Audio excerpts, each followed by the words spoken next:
ኣብዚ ሕጂ እዋን ከዓኒ 8.2 ቢልዮን በፂሕና ኣለና። ካብ ዝቕፅል ካብ 950 ስጋዕ ሕጂ ዝተወለዱ ቆልዑት ከዓ ከባቢ 9 ቢልዮን በፂሖም ማለት እዩ። ካብ ከባቢ 70 ዓመት ክኾኑ ኣሎ ማለት እዩ። ካብዚ ተበጊስና ናይ ቻይና እየ ወሲደ እታ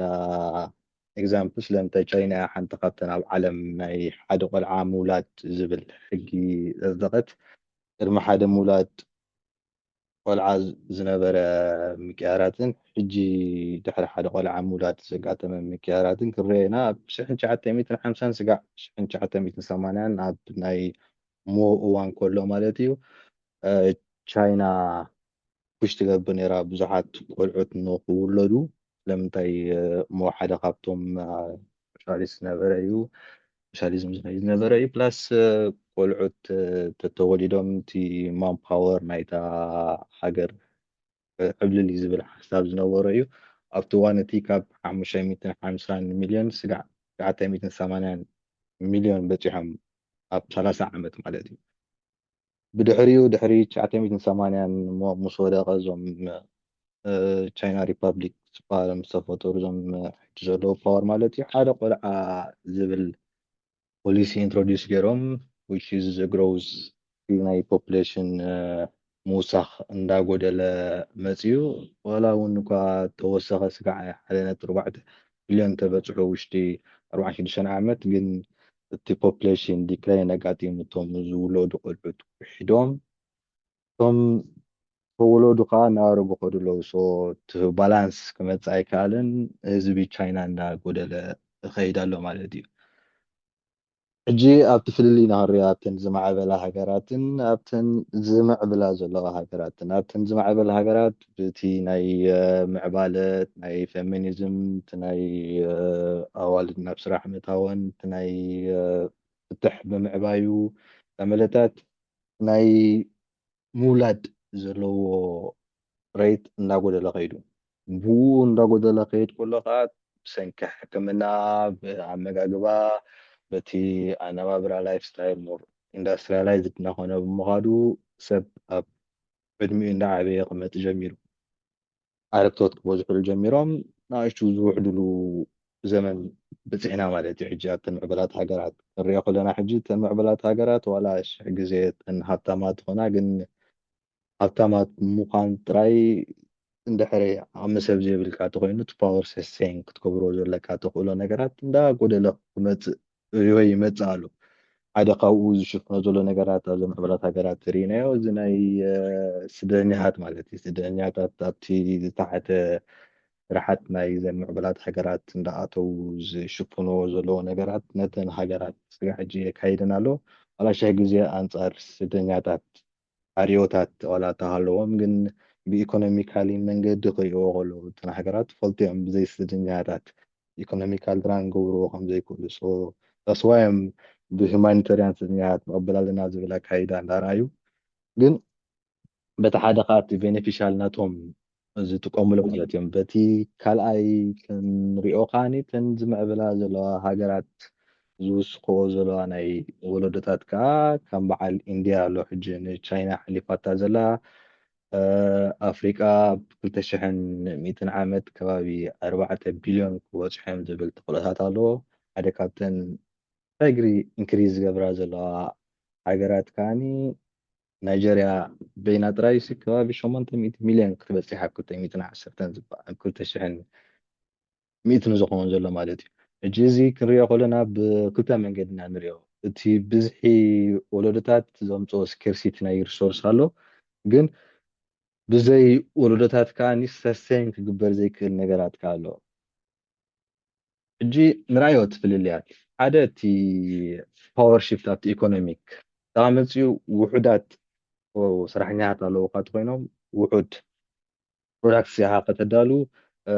ኣረክቶት ክበዝሑ ከዮም which is ስትራግል ዝገብር እዩ። ፔንሽን ኣሎ፣ ናይ ጥዕና ክስታያት ኣሎ፣ ንዕኡ ዝሽፍኖ ነገራት እቶም መንእሰያት እዮም። ሕጂ ኣብ መብዛሕትኡ ኤውሮፓ ሃገራት እንድሕር መፂና ኣብቲ ናይ ኣረክቶት ምእላይ ኣብቲ ፅሬት ኣብቲ ዝሓተ ስራሓት መብዛሕትኡ ስደተኛታት ሽደራንያት እዮም ዝሽፍንዎ። እሱ ስለ ዝሽፍንዎ እየ ከዓ እተን ሃገራት ሳስቴን ገብሮ ክኢለን ዘለዋ ስጋዕ ሕጂ እቲ ካልኣይ መንገዲ ከዓ ኣፍሪቃ ብብዝሒ ቁልዑት ምውላዳት ውስኮ ዘላ ፕላስ ምስቲ ናይ ሕክምናዊ ውንጨፋታት ዝኸይድ ዘሎ እኳ እቲ ዝድለውካ ተዘይኮነ ግን እቲ ዕድመታት ናይ ሰባት ዝነውሕ ዘሎ ኣፍሪካ እቲ ወርክ ፎርስ እንዳወሰኸት ክትከይድ እያ ሶ ናይ ኢኮኖሚክ ኢንጂን ክኸውን ትኽእልታት ኣለዉ ብሳልሳይ ኣብ ሚሊታሪ ሽሕ ግዜ ይኩን መንእሰያት እዮም ኣብ ውትድርና ዝኣቱ ስለምንታይ ሰመም ክጎዩ ዝኽእሉ ሰመም ክገብሩ ዝኽእሉ ሶ ድሕሪ ብዙሓት ኣረክቶት ኣለዉካ እቲ ኮይነን እተን ምዕቡላት ሃገራት ዘለዎን ሕጂ ሓይልታት ክሽፍንዎ ዘይክእሎ ደረጃ ክበፅሕ ይከኣል እዩ ራብዓይ እቲ ናይ ኢሚግሬሽን ሪሶርስ ወይ ፕሬሸር ማለት እዩ እዚ ከዓኒ እተን ምዕቡላት ሃገራት ብሰንኪ ዋሕዲ ዘጋጥመን ዘሎ ኣብ ናይ ኢሚግሬሽን ምርኮሳ ክጅምራ እየን ኣብቲ ስደተኛ ዝኸድዎ ቦታ ማለት እዩ እሱ ከዓ እንታይ ክሬት ትገብር ኣሎ እቲ ናይ ፖለቲካል ሽፍት ኣብ መንጎ ሕጂ ንሪኦ ዘለና ስፔሻሊ ኣብ በዓል ጀርመን እዞም ራይት ዊንግ ተዓዊቶም ዘለው ኣብ በዓል ዓዲ እንግሊዝ ስጋዕ ሕጂ ዘጋጥም ዘሎ ብዛዕባ ናይ ሌበር ፓርቲ ብዓቢኡ ከዓ ኣሜሪካ ንሪኣ ኣለና ሕጂ ብናይ ማይጋ ዝብል ኣካይዳ ዝኸድዎ ዘሎ እቲ ምስቲ ናይ ኢሚግሬሽን ክራይሲስ ባእሲ በቲ ሓደ ወገን ከዓኒ እቶም መብዛሕትኦም እቶም ስደተኛታት ዝሽፍንዎ ዝነበሩ ስራሓት ኣብ ሕርሻ ኣብ ቢልዲን ኣብ ገለመለ ከዓኒ መጀመርታ ኣይሲስ ክጅምሩ ከለዉ እዞም ናይ ኣሜሪካ ኢሚግሬሽን ክስተያል ዘጋጢሙ ዝነበረ ክራይሲስ ስጋ ሕጂ ክሽፈን ኣይተኸኣለን ዘሎ ኣሜሪካ ለስዕ ግዜ ኣይዛረብሉ እንተሃለዉ ሕጂ ብሰንኪ ናይ ኢራን ውግእ ናይ ካልእ ነገራት ክንሱ ዘምፆ ሽግራት ኣሎ ኣብ ሰበግስና ሕጂ ንሪኦ ደልዮ ዘለኹ እቲ ናይ ፓወር ምቅያር ማለት እዩ ብሰንኪ ዋሕዲ ወለዶታት ወይ ቆልዑት ብዘይምውላድ ዘምፆ ነገራት ናይ ዓለም ሓይልታት ክቅየሩ ክእሉ ዶ ኣይክእሉን ዝብል ኢና ዲስካስ ንገብር እዚ ከዓ እንታይ የብል ኣሎ መሲቲ ካብዚ መብዛሕትኡ ከምዚ ንሪኦ ዘለና እቲ ቦታታት ኣብ ናይ ሳውዝ ኤሽያ በዓል ኢንድያ ቻይና ካብ ብዙሕ ይኩን ኣይኮነትን ታይዋን ፊሊፒንስ ፍሉ ወይ ከዓ ኣብዛ ኣፍሪካ ትኸዶ ዘላ እንድሕሪ ከይደን ፓወራት ናብአን ገፁ ሽፍት ክገብር ትኽእሎታት ኣለዎ ዝብል እንተታት ኣሎ ኣብኡ ተበጊሱ ከዓኒ እተን ሃገራት ሕጂ ፓወር ዘለወን እቲ ፓወር ክሕዝኦ ሽግረ እየን እንድሕር ተሸጊረን ከዓኒ እቲ ናይ ወርልድ ኦርደር ነገራት ክቅየር ክእሎታት ኣለዎ ዝብል እንተታት ኣሎ ኣብዚኦም ተበጊስና ሽዱሽተ ፊሎዞፈር ኢና ክንሪኦም ነዚ ነገራት እዚ ዝገልፁ ማለት እዮም እዞም ሽዱሽተ ፊሎሶፈርስ ኣብ ብዙሕ ኣብ ናይ ሂስትሪ ናይ ፊሎዞፊ ሂስትሪ ናይ ዓለም ኣብ ናይ ሲቪላይዜሽን ዲክላይን ዘጋጠመ ናይ ሶሻል ዳርዊኒዝም ወይ ከዓኒ እቲ ባዮሎጂካል ፖለቲክስ ዊች ኢዝ ናይ ምውላድ ማለት እዩ ወይ ከዓኒ ናይ ሃሰንካ መወዳእታ ናይ ክላሽን ኦፍ ሲቪላይዜሽን ዝብል ክንሪኦ ኢና መጀመርታ ብቶማስ ማልተስ ንጀምር ኢና ኣብሱ ኣብ 1798 ዝፀሓፋ ንእስተዮ ፕሪንሲፕል ኦፍ ፖፑሌሽን ትብል እንታይ እዩ ዝብል ነይሩ እሱ ኣብ 1798 ብብዝሒ ህዝቢ ዓለም ብዝውስኸሉ ዘሎ ፍጥነታት ኣብ ዓለም እኩል ዝኾነ ሪሶርስ የብልናን ነቲ ፖፑሌሽን ዲክላይን ንገብሮ እዚ ከዓኒ ሓደ ቼክ ንገብሮ አንቼክድ ዝኾነ ኮላፕስ ክፈጥር ይኽእል እዩ ዝብል ዝነበረ ሓደ ካብቶም ህዝቢ ዓለም ክጎድል ኣለዎ ዝብል ፊሎዞፈር ዝነበሮ እዩ ንሱ ከዓ እንታይ የብል ነይሩ መሲልካ ዘፈልስ ማልቲያልስያን ክራይሲስ ዝብል ኣፕላይ ገይሩ ኣብ ናይ ሎሚ ዓንቲ ትኾን ዘላ ማለት እንታይ ዝላላ ሕጂ ዲቨሎፕድ ኔሽን ኣር ዳይንግ out while developing nations race toward multism limit ሕጂ እተን ምዕቡላት ሃገራት ብሰንኪ ዘይብለን እንዳሞታ ከዳ ከለዋ እተን ዝወልዳ ዘለዋ ሃገራት እተን ዝምዕብላ ዘለዋ ሃገራት ብወሳይ ምኻደን ናይ ሪሶርስ ክላሽ የጋጥም ስለምንታይ መብዛሕትኡ እቲ ሪሶርስ ኣብተን ምዕቡላት ሃገራት ስለ ዘሎ ኣብተን ዘይምዕቡላት ሃገራት ብብዝሒ ሰብ ብዙሑ ናይ ኢሚግሬሽን ክራይሲስ ከጋጥም እዩ ዝብል ሓደ ካብቲ ክስታይ ዝነበሮ እዩ እንድሕሪ ከም ዘለዎ ሬት እንድሕር ቀፂሉ ከዓ ብ2000 ወይ ብድሕሪኡ እተን ምዕቡላት ሃገራት ዶሚኔት ክኾና እየን በቲ ህዝቢ ዓለም ሚግሬት ዝገብር ዘሎ ናብኣተን ስደተኛታት ሶ ኮንትሮል ናብ ዓደን ሒዞ ነው ክመፅእ ካልኣይ መፅእ ንኽእላን ካልእ ዲስካሽን እዩ ግን ካብኡ ቀያየር ተኽእሎ ኣሎ እቲ ካልኣይ ከዓኒ ናይ ሄገል ናሃርዮ ኣብቲ ፊሎዞፊ ኦፍ ሂስትሪ ዝብል ማለት እዩ እንታይ ዝብል ነይሩ እሱ ከዓኒ ናይ ሄገል ከዓ ሂስትሪ ሙቭስ ትሩ ቴሲስ ናይ ሄገል ኣብ ሪዝኒንግ እዩ ዝኣምን ነይሩ ቲሲስ አንቲቲሲስ ሲንተሲስ ደን ኮንፍሊክት ፕሮዲስ ሃየር ሪዞሉሽን እዩ ዝብል ነይሩ ሕጂ ኣብ ናይ ቲሲስ ዌስተርን ዶሚናንስ እንዲ ዝመፅእ ዘሎ እቲ ዌስተርን ዶሚናንስ ግን ተን ዲቨሎፒንግ ኔሽን እዮም ቡም ዝገብራ ዘለዋ ሰነን እቶም ቆልዑ ዝወልዳ ዘለዋ ድሕሪ እቶም ቆልዑ ዝውለዱ ዘለዉ ኣብተን ዝምዕብላ ዘለዋ ሃገራት ኮይነን ብሰንኪ ኣብተን ዝውለዱ ቆልዑ ዘለዋ ኣብተን ዘይማዕበላ ሃገራት ናይ ስከርሲቲ ናይ ማን ፓወር ከጋጥም ስለ ዝኽእል ናይ ዓለም ምቅያር ዘለዎ ተኽእሎ ክመፅእ ይኽእል እዩ ዝብል እምነታት ክርእ ንኽእል ኢና ካብቲ ናይ ሄገል ተበጊስና ብድሕሪኡ ናብ ኦስዋልድ ስፕሌንገር ክመፅእ ኢና እዚ ከዓ እንታይ ትብል ነራቶ እሱ ፀሓፋ ከዓ ዲክላይን ኦፍ ዘ ዌስት ትብል ነራቶ ኣብ 1918 ማለት እዩ እዚ ከዓ ምንታይ ዝኣምን ነይሩ ኦዚቢላይዜሽን ፎሎ ሰርክልስ በርዝ ሬት ፒክ ዲክላይን ሕጂ እንድሕሪ እቲ ዲክላይን ኤንድ በርዝ እንድሕሪ በርዝ እንድሕሪ ነቲ ዲክላይን እንድሕሪ ተዘይሓሊፍዎ እቲ ዲክላይን እንድሕሪ በዚሑ ሲቪላይዜሽን ናይ ክምውት ዘለዎ ተኽእሎ ቀረባ እዩ ስለምንታይ እቲ ዝኣቱ ነቲ ዝመውት እንድሕሪ እቲ ዝውለድ ተዘይበዚሑ ነቲ ወላ ሓደ ክስታ ክትገብር ኣይትኽእልና እናጎደልካ ክትከይ ስለምንታይ እትኦም ጎደሎ ኣለዉ እቲ ካዮ ጉድል እዩ ዘሎ ኣብ መንጎ ባላንስ ዝገብር ዝኽእል የለን ዛስ ዋይ ከዓ ዌስተርን ሎው ሬት በርዝ ሲቪላይዜሽን ኦቶምን ዝበሎ ካን ኣውቶምን ካብ ሓደ ሳመር ናብ ካብ ክረምቲ ናብ ሓጋይ ክትወፅእ ከለካ ነገራት እናፀሓይካ ትኸይድ እንድሕሪ ኣብ ክረምቲ እንድሕሪ እኩል እንድሕሪ ዘየብልካ እንተኮይኑ ኣብ ሓጋይ ዝኣክል ኣታዊ ክትረክብ ኣይትኽእልን እያ ዛስ ዋይ ምስ ሲቪላይዜሽን ኣውቶምን ከተሓሕዞ ፈቲኑ ማለት እዩ ካብ ዝቐፂልና ከዓ ናይ ማይክል ኦርኮልተን ዝብል ብ1976 ዝፀሓፋ ሶሳይቲ ማስት ቢ ዲፈንድድ ዝብል ክሳይ ዝገበራ እዩ እዚኣ ሕጂ ሶሳይቲ ማስት ቢ ዲፈንድድ ክልተ ፖይንት እዮም ዘለዋን ሓደ እቲ ናይ ፖለቲካል ሙቭመንት ኣሎ እንታይ እዩ ዘሎ ኣብዚ ሕጂ government exercise controlling population who is born who survives and who dies እዚ ፓወር እዚ ኣብ ጋቨርንመንት ኮር የብሉን ዝብል እምነት ዝነበሩ ሓደ ፊሎዞፈር እዚ ካብ ምንታይ ሰብ ብኔቸር ናቱ ኣብ ፍጥረቱ ክወልድ ክራባሕ ናቱ መሰሊ መን እዩ ክመውት መን እዩ ክነብር ክቆፃፀር ዝኽእል መንግስቲ ክፍጠር የብሉን ዝብል ኣተሓሳስባ ዝነበረ ሰብ እዩ which is ሓደ ካብቲ ዝወስድ ኤግዛምፕል ናይ ቻይና ኣሎ ሓደ ቆልዓ ክትወልድ ኢኻ ክትበሃል ከለካ which is ንስኻ ክትመርፅ ትኽእል ኢኻ ትወልድ ቆልዓ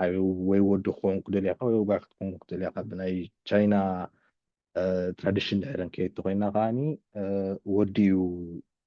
መብዛሕትኡ ዝመርፅ ስለምንታይ ጓል ገዝሚ ክትባ ክቡር እዩ ፕላስ እቲ ናይ ዓለም ኣካይዳ እንድሕሪ ክንሪኦ ተኮይንና ከዓ እቲ ናይ ወለዶታት ኣከታፅላ መብዛሕትኡ ኣብ ወዲ እዩ ዝእመን ዋላ እኳ ኣነ ዘይክበሮ ተኮንኩ እታ ጓል እያ ነቲ ቆልዓ ሳይ ትገብሮ 100% ጓል እያ ወደይ ክትሎ ትኽእል እምበር እቲ ወዲ እታ ጓል ክሰርቃ ትኽእል እያ ግን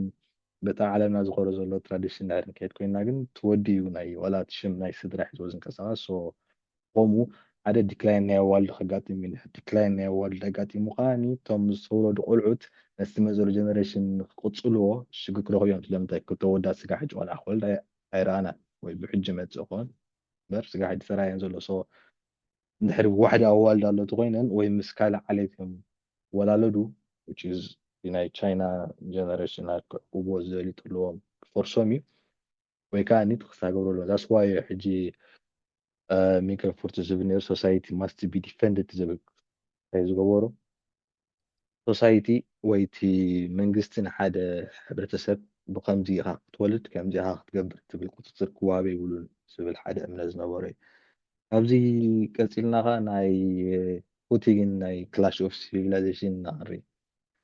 እዚ ኸ እንታይ ዝብል ነይሩ ፊቸር ወርልድ conflicts must be driven by culture, demographic division, not ideology and economics, which is more conflicting ነገር እያ እንታይ ዝብል ዘሎ ዝመስለካ ሓደ growing Islam and African population versus decline world ክሳይ ዘሎ እንታይ ኣብዚኣ ገሊፁ ናይ ፊሸር ናይ ዓለም ባእስታሲ ኣብ ሞንጎ ካልቸር ናትና ትራዲሽን ወይ ናትና ካልቸር ኣብቲ ዴሞግራፊ ኣብቲ ቦታታት ይኸውን ኣብ ኣይዲዮሎጂ ወይ ኣብቲ ኣተሓስባ ወይ ኣብቲ ናይታ ሃገር ኢኮኖሚ ይኮነን ዲፐንድ ክኾኑ ኣለዉ which is ከምዚ ሕጂ ንሪኦ ዘለና ማለት እዩ ኣብ በዓል እስራኤል ትገብሮ ዘላ ውግእ which is ምስ ናይ ኢራን እዞም ሁቲስ ሲና ዝበሃሉ እምነት ዘለዎም ናይ ሙስሊም በዚ ናይ መብዛሕትአን ዌስት ወርልድ ዝጥቀምሉ ዘለዉ እዞም ፋስት ራይት ዝበሃሉ የማናውያን ወገናት ዝጥቀምሉ ዘለዉ ኣንጻር ምስልምና እዩ ከጋጥም እዚ ሕጂ ንሪኦ ዘለና ማለት ኣጋጢሙ ዘሎ ከጋጥም ኢሉ ሓደ ካብ 1996 ሒፍዎ ዝነበረ ኣብቲ ክላሽ ኦፍ ሲቪላይዜሽን ኣብዚ ቀፂልና እዚ እቲ ሪፈረንስ ዝወሰድኮ ካብቶም ፊሎዞፈርስ እዩ ሕሪ ደሊኹም ፖስት ክገብረልኩም ይኽእል እየ ኣብዚ ክንውዳእ ኢና ትምህርቲ ማለት እዩ ሕጂ ኣብዚኣ እንታይ ክትከውን ኣብታ መወዳእታ ካብዚ ዝረኣናዮ በዚ ዝረኣናዮ ናይዞም ፊሎዞፈርን ሓሳብን በዚ ኣነ ኣውፅየ ፀሚቐ እንታይ ዝገበርኮ መግለፅን ተበጊስና ኣብ ምንታይ ኢና ንድምድም በዚ እንሪኦ ዘለና ወርልድ ፖፑሌሽን 3.3 ታይምስ ግሮው ገይሩ ዘሎ እዋን ምስቲ ቻይና ኣርኣያትና ዘላ ሓደ ኤክስፐሪመንት ቆልዓ ተቆፃፂርካ እንታይ ከም ዘይከውንን ምዚ ኣፍሪቃ ተዓብዮ ዘላ ናይ ወለዶታት ምቕፃል እዞም ነዞም 6 ፊሎዞፈርስ ዝገለፅዎ ፓርትሪናስ ኣብ 2100 ዓመተ ምህረት ህዝቢ ዓለም ኣብ ዝበፅሖ ይብፃሕ ናይ ሓይልታት መንቋፀሪ ክሊ ዓለም ከምዚ ሕጂ ኣሜሪካ ፓወር ኮንትሮል ትገብር ዘላ ከምኡ ድዩ ክቅፅል ዋላስ በቲ ወለዶታት ብዝሒ ዘለዎ ወለዶ እዩ ፓወር ዘለዎ ዓለም ክቅፅላ ኢና ክንድምድም ማለት እዩ which is ኣብ ሓደ ዳይለማ ዝኾነ ዲስካሽን እየ ክገድፋ እዛ ትምህርቲ